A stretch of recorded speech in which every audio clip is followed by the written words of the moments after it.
भक्ति कभी नहीं एक आवश्यक विषय वाणी पीठिया से महाराज युधिष्ठिर अपने चाचा धृतराष्ट्र और चाची गांधारी की बड़ी दुर्दशा के प्रति सदैव सचेत रहते थे और इसलिए उन्होंने उनकी वृद्धावस्था और कष्टपूर्ण परिस्थितियों में उनकी हर संभव देखभाल की। इसलिए जब वो अपने चाचा और चाची को महल में नहीं पा सका तो स्वाभाविक रूप से उसके मन में संदेह पैदा हुआ और उसने अनुमान लगाया कि वे गंगा के पानी में चले गए हैं। वह स्वयं को कृतज्ञ समझता था क्योंकि जब पांडव पितृहीन थे तब महाराज धृतराष्ट्र ने उन्हें रहने के लिए सभी शाही सुविधाएं दी थी और बदले में उन्होंने कुरुक्षेत्र के युद्ध में धृतराष्ट्र के सभी पुत्रों को मार डाला था। एक धर्मात्मा व्यक्ति के रूप में महाराज युधिष्ठिर ने अपने सभी अपरिहार्य दुष्कर्मों को ध्यान में रखा और उन्होंने अपने चाचा और कंपनी के दुष्कर्मों के बारे में कभी नहीं सोचा।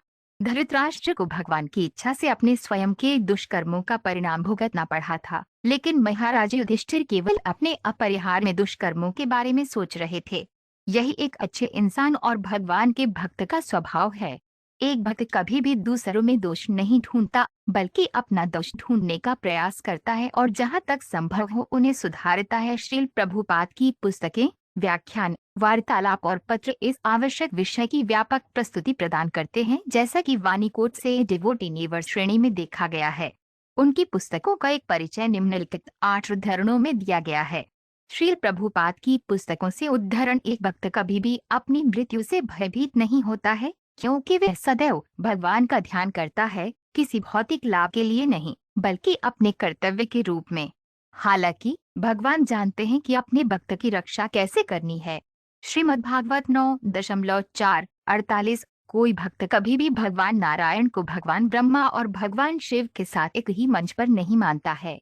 माध्वाचार्य संप्रदाय और रामानुज संप्रदाय मुख्य रूप से भगवान रामचंद्र के उपासक हैं। हालांकि श्री वैष्णव भगवान नारायण और लक्ष्मी के उपासक माने जाते हैं और तत्ववादी भगवान कृष्ण के उपासक माने जाते हैं।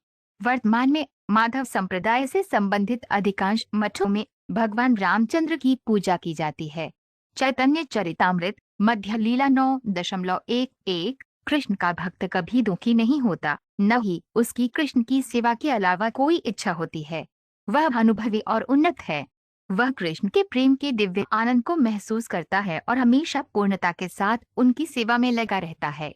चैतन्य चरितामृत मध्य लीला 24.182। श्री चैतन्य महाप्रभु को उनके साथ रहने वाले सभी भक्तों का मार्गदर्शक और आध्यात्मिक गुरुवार माना जाता था। दामोदर पंडित उनमें से एक थे और भगवान ने दामोदर पंडित को आगे से उनकी आलोचना न करने की चेतावनी देकर उन पर विशेष कृपा की। किसी भक्त या शिष्य को कभी भी भगवान या उनके प्रतिनिधि आध्यात्मिक गुरुवार की आलोचना करने का प्रयास नहीं करना चाहिए। चैतन्य चरितामृत मध्य लीला 12.25। एक भक्त जो भगवान का सबसे गोपनीय सेवक है, वह कभी भी अपने व्यक्तिगत खाते के लिए कुछ नहीं करता है बल्कि सर्वोच्च भगवान की संतुष्टि के लिए सब कुछ करता है।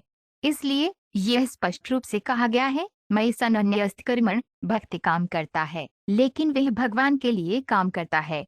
श्रीमद्भागवत 3.29-33। एक भक्त को सीखना चाहिए कि इस संसार में ऐसी सभी विषम स्थितियों को कैसे सहन किया जाए।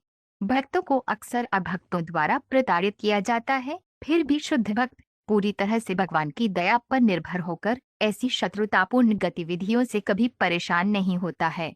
श्रीमद्भागवत 9.4-47। भौतिक वासना से प्रेरित होकर वे देवताओं की पूजा करते हैं, लेकिन एक भक्त कभी ऐसा नहीं करता क्योंकि वे कभी भी भौतिक वासना से प्रेरित नहीं होता है। एक भक्त के भगवान शिव के प्रति आदर और एक असुर के उनके प्रति आदर के बीच यही अंतर है।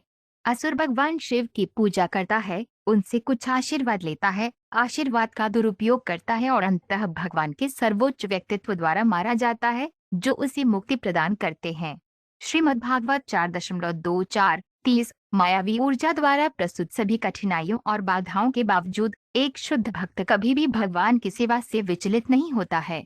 आमतौर पर जिनके पास धन और ऐश्वर्य होता है वे ही प्रसिद्ध होते हैं, लेकिन बलि महाराज अपनी सारी संपत्ति से वंचित होकर सर्वदा के लिए प्रसिद्ध होंगे। ये भगवान की अपने भक्तों के प्रति विशेष कृपा है। श्रीमद्भागवत 8.21-28।